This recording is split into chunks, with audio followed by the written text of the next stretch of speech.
Isang direktiba po ng ating Pangulong Bongbong Marcos ay kailangan maibigay natin sa ordinaryong mangingisda yung serbisyo at sa aming mandato sa PFDA yung pagpo-provide ng mga post-harvest facilities, no? Katulad nitong sa Jensan Fishport. Marami ho tayong ginagawa ngayong mga fish ports. May mga ice plants, cold storages, at saka modern fish markets sa buong bansa. Actually, yung sa record natin na mga 20,000 plus yung merong permit to conduct business dito. Ibig sabihin yung nagnenegosyo sa loob ng fish port.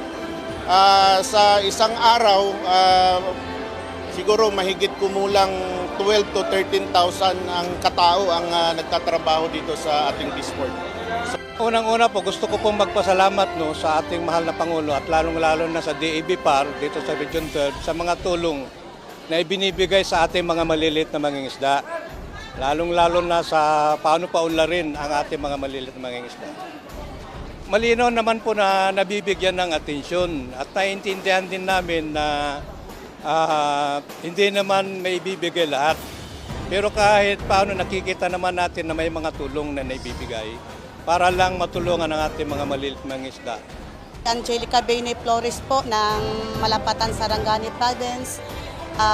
Nagpapasalamat po ako kay President Bongbong Marcos na binigyan niyo po kami ng halaga bilang isang mananagat po. Thank you kaayo. Binigyan mo kami ng atensyon dito.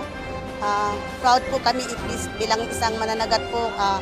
Kami po nandito po kami sa tuna fish product po, nag-processing po kami.